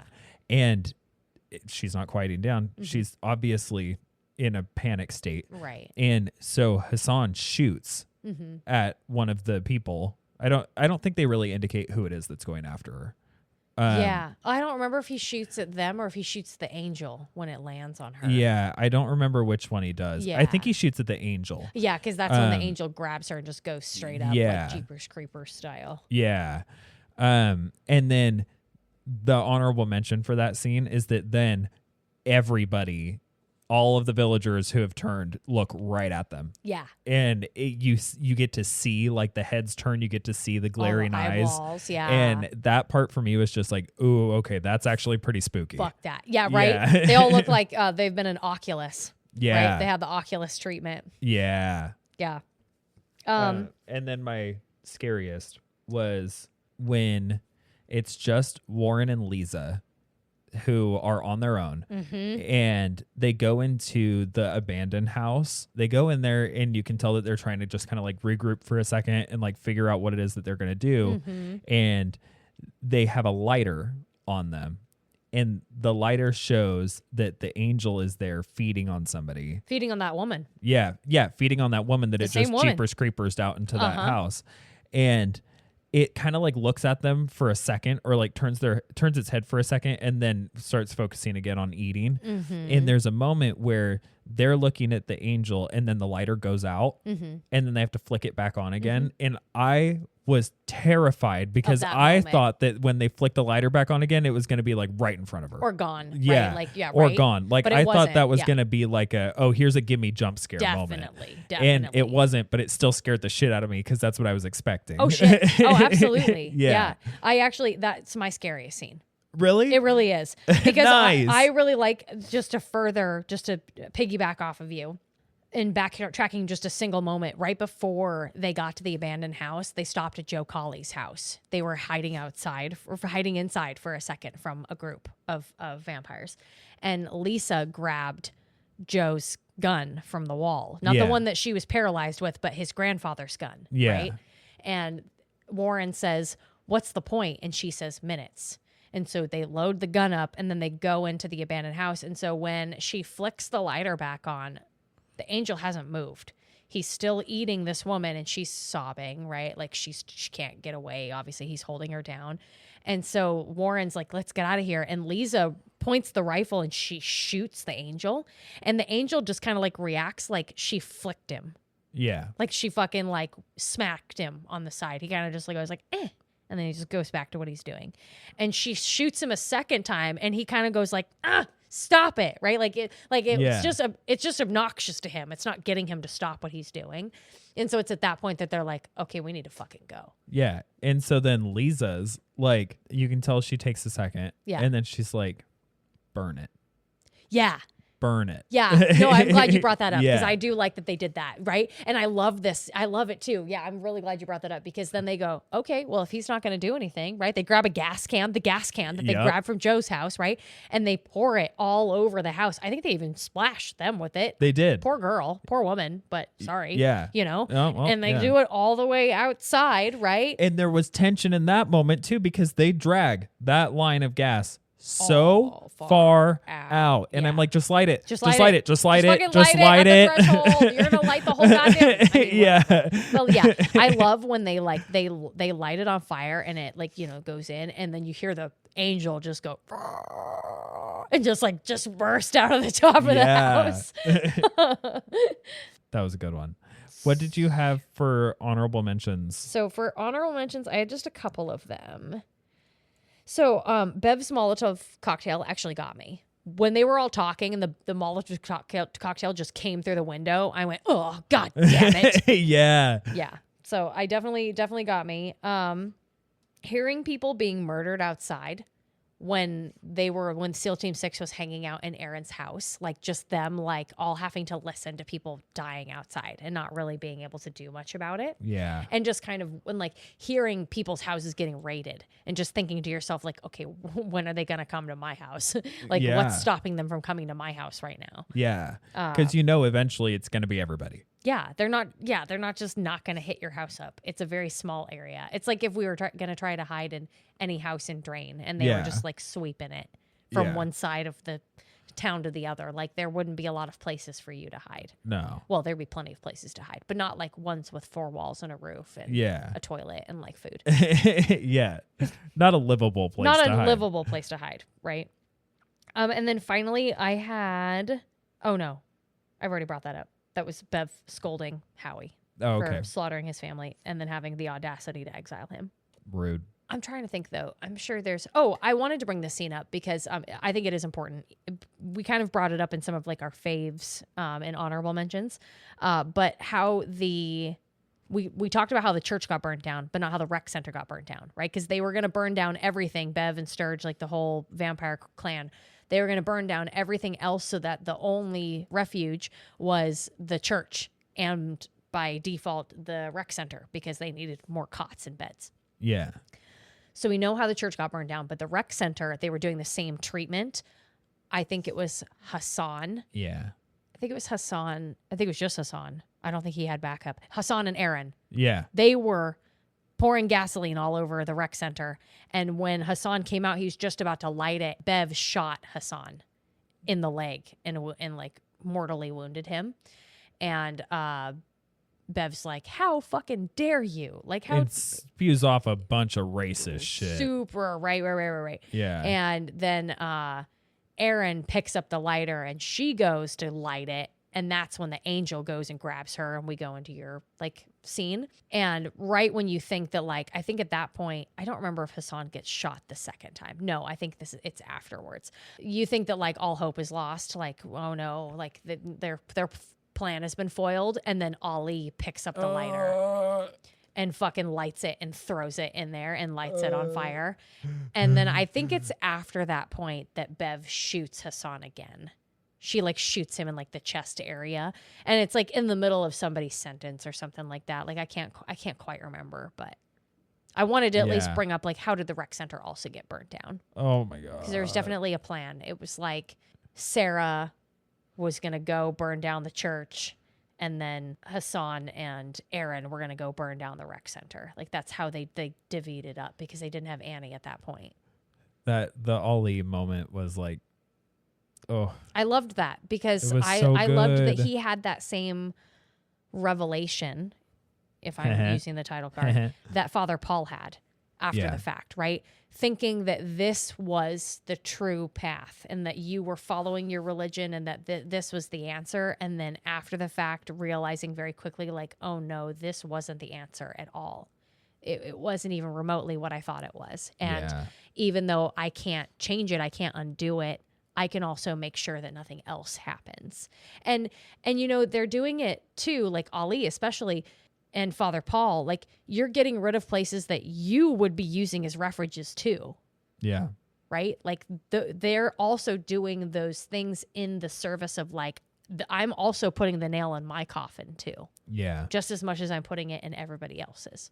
Oh, such an impactful moment. Like the whole last episode, you do get to see everybody kind of come out of the woodwork and see who truly was in it for the greater good and for themselves. Yes. Yeah. Yeah. And it's just one of those things. It's like, isn't it ironic that Bev burnt down literally every other place you could possibly hide in hopes that everybody would come to the church? Everybody always goes to St. Patrick's when there's an emergency. Yeah. She even says like, well, in the fire of 84, the West Bank didn't end up catching the church, so that's fine. We can burn it. Absolutely. Yeah. Oh, yeah. Yeah. And she even uses some biblical reference of like a third of everything has to burn. Yeah. It has to burn in order to create new growth, right? Anyways, that's it. That's all I've got. The last of my notes here, I was writing in my phone as I was watching it. Yeah. Was Aaron and Riley, crying face heart. God is Aaron Green. And then Hassan and Ollie, crying face. Out of everyone, Bev is the one that's afraid. And my final note was, I can't feel my legs. Oh, I don't think I have any good quotes from episode 7 that I had actually written down other than, no. I did. It was, in Annie's sacrifice. Yeah. Also in, Sarah and Father Paul's little thing. So now we get to do a 3-week culmination. I know, right? In our reviews. In our ratings. Yeah. Because let's see here. Yeah, holy shit. Do you want to do your rating first or do you want me to? You know, there's a few different things that I can pick for my weapon, and I kind of want to be an asshole about it. Okay. So I think I'm going to pick a car. A car? Oh, man. What kind of car did Riley drive? It said it in the beginning. It had the whole like bumper sticker and shit. So I'm going to pick a car. With the Jesus fish. And I know there's so many things I could pick, but I've picked like religion a couple times already. Yeah. I don't want to do something more practical. I don't want to take the grab me and say just a vampire. Yeah. Like, I'm fine with that. Although I guess I could pick the Kool-Aid. That's what I'm doing. Rat poison shot. Then I'll take the car. Rat poison shot for the win. So for quality, 5 out of 5. Easy. Easy. I mean, if we're being honest, I'm also giving it a 5 out of 5. Yeah. So that means 5 out of 5 cars full of rat poison. Yes. Canister for each seat. Yeah, absolutely. Buckled in. Mm-hmm. And for scariness, that's where I'm going to rate it lower. Yeah. I would say scariness is a 1. You're going to give it a 1, huh? Yeah, because there was the one scene with the lighter that like almost got me, but nothing else scared me. So I'll give it the 1. Yeah. I think it is a horror show because it involves a like traditional horror character and horror themes. Right. But I don't think it was genuinely created to be a scary show. I think it was created more on commentary and on Flanagan reflecting on Catholic upbringing. Mm-hmm. So yes. So it doesn't bother me to drop it low, like a dance, I guess. It doesn't bother me to do that because I'm coming out of this with this being easily one of my favorite shows I've ever watched. Mm-hmm. It just wasn't very frightening. Yeah, it's just not super scary. Yeah. What were you going to give it for? For me, I was going to give it more of a 3 out of 5, but that's because I would give it more of like an existentially scary. And it's probably just because like I used to be pretty religious and pretty faithful, like a pretty faithful churchgoer. I've also been like, well, I didn't go to the Church of Scientology, but like, but you were a member. I was very loose member. I bought a book, but I'm just saying that like.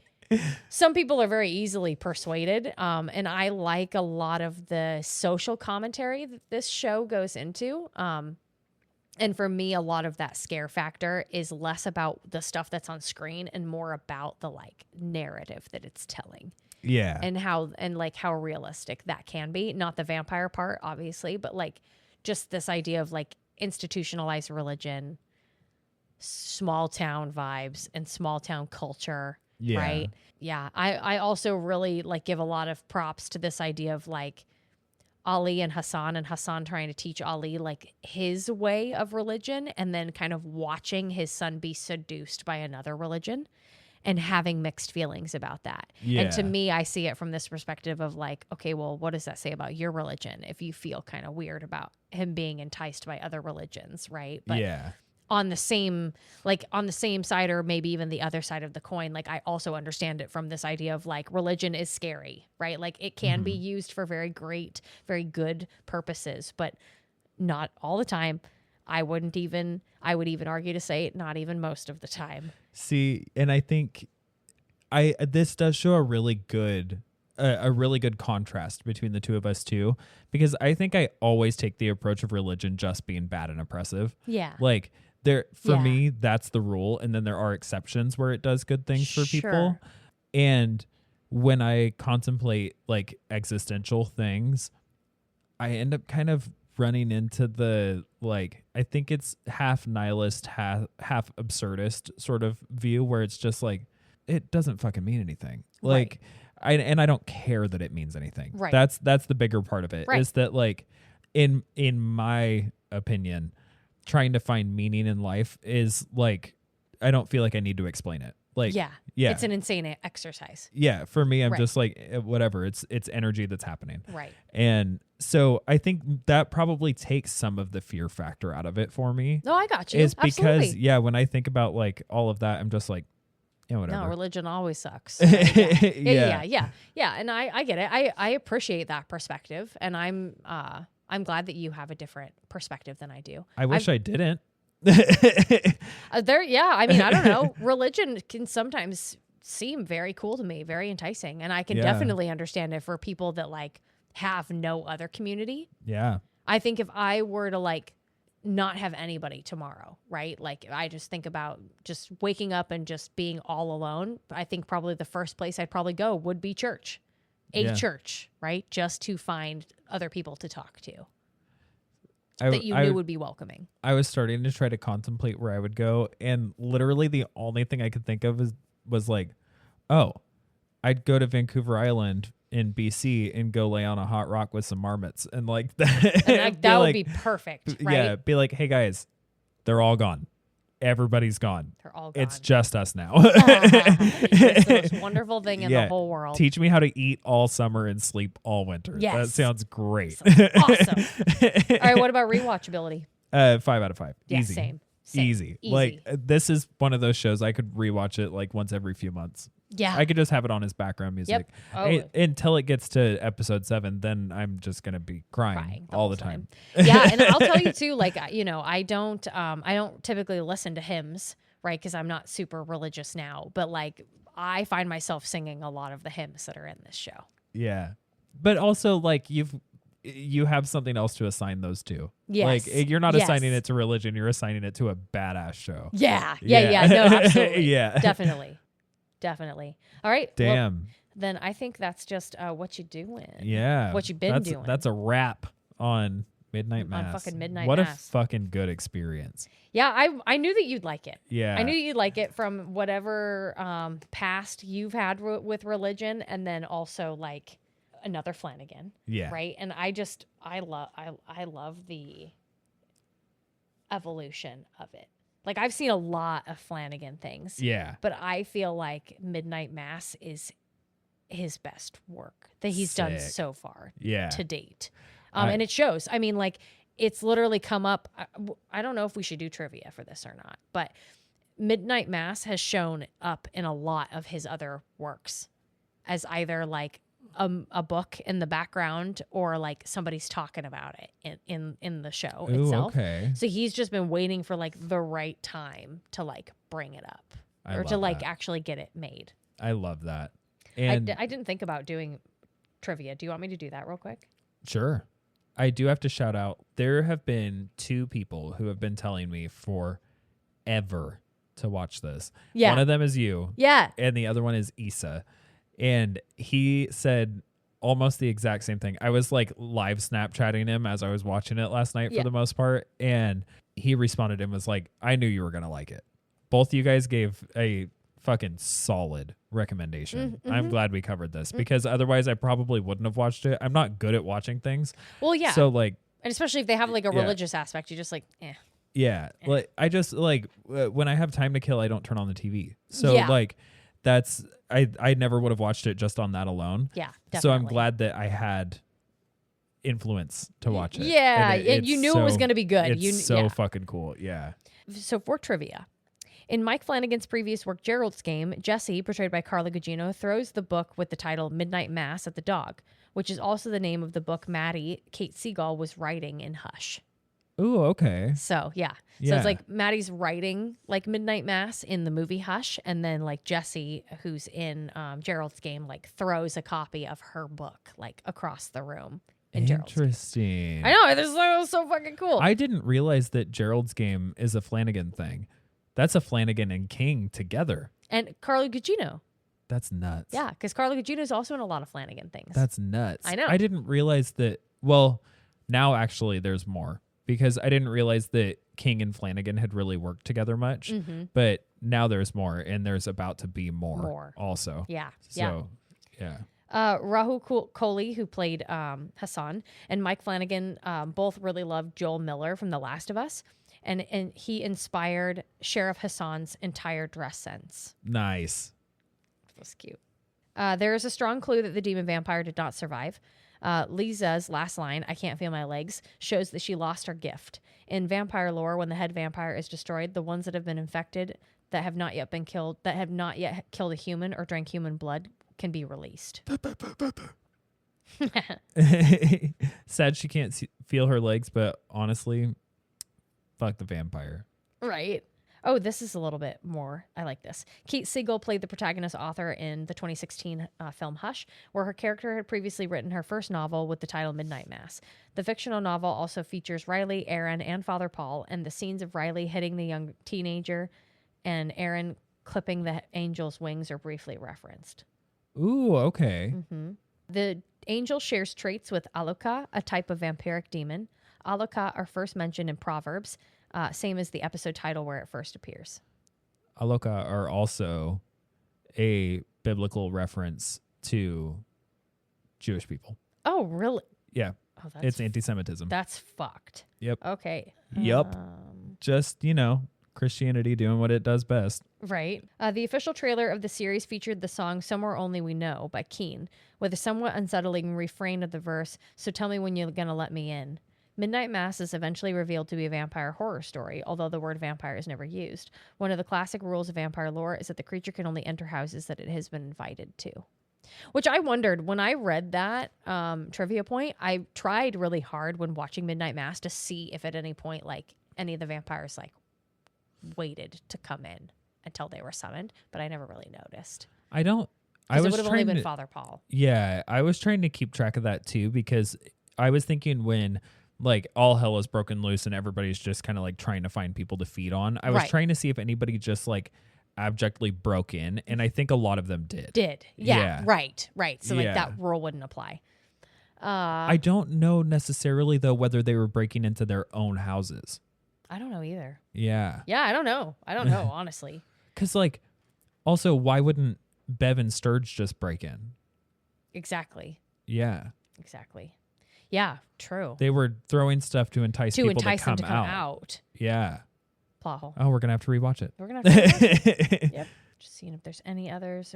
Oh, I brought this up earlier, but Alexander Esso is playing the mother of Annabeth Gish's character. So Alexander Esso plays Millie. Oh, okay. And Annabeth Gish plays Sarah. Uh-huh. Annabeth is 21 years older than Alexandra. Wow. 21 years her senior. That's crazy. Hamish Linklater, that's his name. Father Pruitt, Hamish Linklater's encounter on the road to Damascus closely mirrors Paul or Saul's experience there. Where Saul was blinded by the light of God, Pruitt encountered a great swallowing darkness. Both became ardent disciples of the forces that changed them, and Pruitt, like Saul, took the name Paul for himself after the fact. And then finally, I'm just going to do this just for time's sake. Nearer My God to Thee was played by the band on the deck of the sinking Titanic.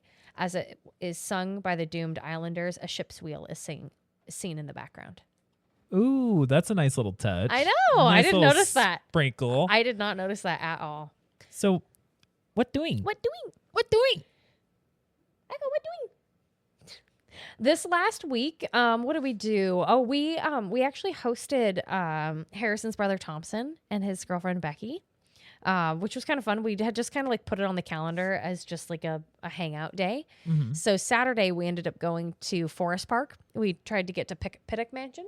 Well, we didn't try to. We got there. We tried to make a loop of it and go through the Laura McClay Trail and come back to our cars, but we ended up backtracking a little bit and we ended up getting lost. And it ended up being a 5-mile hike. But it was really fun. I think everyone had a pretty good time. We were all really tired. We took all 3 dogs too, and they were also really fucking tired by the end of it. Yeah. Yeah, there's 100 and something miles of trail in there, and it's really easy to get turned around. Yeah, no shit. Yeah. Yeah, it's one of those things where in hindsight, you're just fuck me. I need to just start bringing a compass everywhere I go. But it all turned out fine. And it was nice that we had cell service the whole time too. And then other than that, let me see. I went and I did some archery yesterday at a new spot. I've been going to Broken Arrow a couple of times, but I went with Pavel and Stevie yesterday to a place out in Washington Park. So it's out near the zoo. Uh-huh. And it was just out middle of the forest, just these little wooden posts with these big sandbag or hay bales that you can just shoot into. That's more my vibe. It was really cool. Yeah. And it was kind of cool to shoot your arrows and have to think about wind resistance. Yeah. And how far off, because I'm barely hitting the target where I want it to. Right now, it's if it hits anywhere on the target, I'm happy, right? Yeah. So that was really fun. And then I went rock climbing a couple of times. I've been working on 11s and 12s, and I found a really cool 12 minus in the Portland gym that I'm working on right now. I got like 3/4 of the way up it before I fell on my first try, and now I'm just like, I want to clean it now. Now we got to. Now I got to. Gotcha. Yeah. Yeah, that's all. That's basically all I've been up to. Sick. I don't think I finished any books. I honestly haven't been playing a lot of video games. Like since I got home from the conference, I've been really working hard. I did work on, I think I showed you earlier, I worked on a new floor plan for Posh with that's so exciting. My roommate and Becky for a couple hours. So that was really healing for me to like just have some extra insight and some extra like ideas that I could like actually formulate. And it's going to feel like your spot. Yeah, I'm fucking excited. I'm stoked. Yeah, that's going to be really cool. What have you been up to?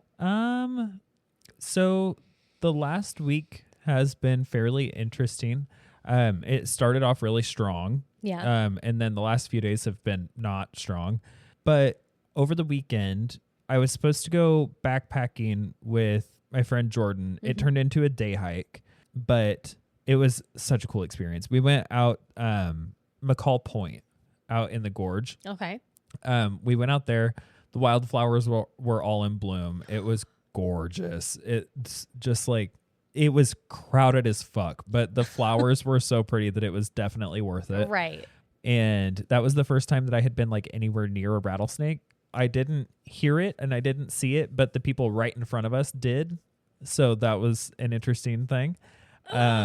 So that was a cool experience to have. And then that night, Nick and I decided that we wanted to make a seafood boil. So I made both of us a seafood boil, drenched it all in like Old Bay spiced butter and all that kind of stuff. And we just had shrimp and crab and andouille sausage and like all that kind of stuff. Oh my God, corn. It was so good. Corn. Ooh. We had corn.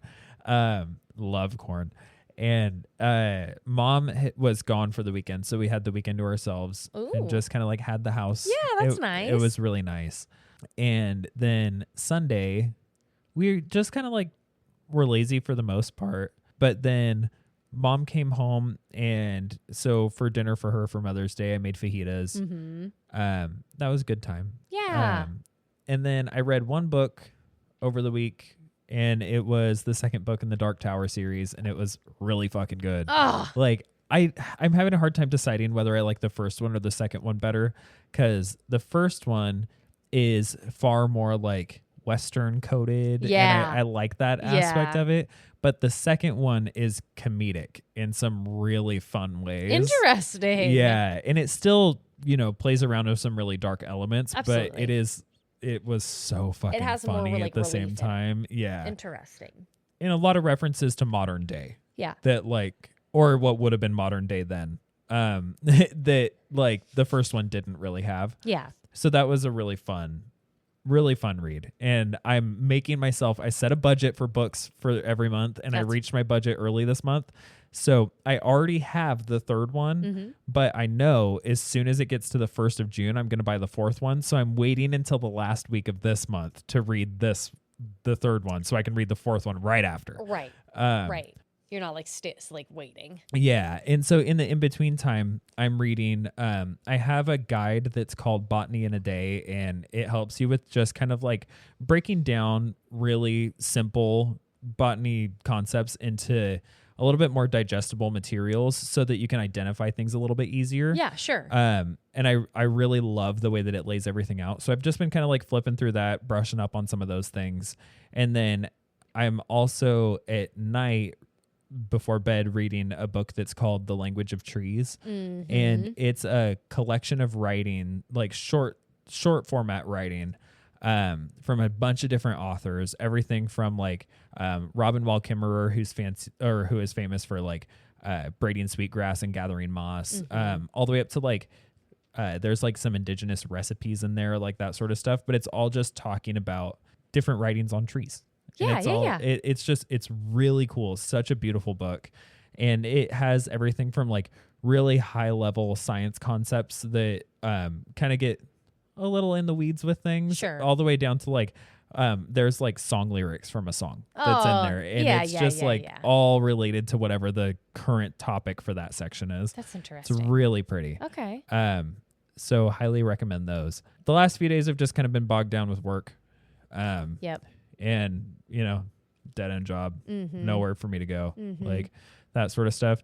But I did decide to take the feelings that I'm having with that and see if there's anything that I can do to work toward my goals with it. And so I'm looking into whether my company that is our overlords, whether they have any positions that are available at some colleges, and see if maybe I can just like go work at a college and then be able to like go while I'm there. Absolutely. Oh yeah. So looking into that sort of stuff. It's always good to look. Yeah. It's always good to look. Worth it to look into it. Just trying to figure out what I can do to make the best of being there. Yeah, absolutely. Yeah. While you still have to go to work every day so you can pay your bills. Like you can have like another goal to work towards. Yeah. And I need to go to school. Like I get so much happiness out of learning. Yeah. And I'm recognizing also that like for what I want to do in the future, like my end goal for jobs, online learning isn't going to really help. Yeah. Like I need field experience and I need lab experience. Yep. So I really do need to be at an in-person thing. Definitely. And if you could work at the college first, you could get a little bit more insight into who like needs help. Yeah. Yeah. And then also I feel like if I can transfer with my company into the college and like get to know some people, sure, then I can maybe get a job at the college. Definitely. And most of the time, college jobs, you do get tuition reimbursement, or you at least get like a heavy discount. Stipends, baby. So I'm hoping that I can do something like that. That would be really nice. Yeah, definitely. Yeah. The one other thing I will bring up that I didn't bring up that we did this last weekend was one of the reasons why we brought Thompson and Becky up was because for Christmas, my mother-in-law got us all a Hot Ones hot sauce kit. Oh, yeah. So we got like I don't remember which lineup it was, but it was one of the lineups, and it came with 10 bottles of sauces. So we ordered like 38 wings from Fire on the Mountain. We just ordered them naked. I got some of the sauce and dry rub of the month because I liked both of them a lot, and I was like, fuck it. Like if none of these hot sauces are good, at least we have backup. Yeah. And then we put on a couple episodes of Hot Ones and ate them all together. Oh, that sounds fun. Yeah. And the dogs were so tired from the day of hiking that we just kind of like gave them their own stuff and put them in their own space, and we just like ate, like we just went platter style just on the in front, and we watched Hot Ones on the projector screen. I love that. It was cute. It was really fun. Speaking of the dogs, you reminded me that there was one other thing that I wanted to bring up, because I know that I've talked about Leela's dental journey and then following medical journey as the weeks have gone on. So do you want to say night before last? So it would have been Tuesday night. Mm-hmm. I was in the room with Nick and Leela, and we were like getting ready to go to bed, and I'd forgotten something downstairs. So I open the door and start walking out, and Leela like bolts downstairs.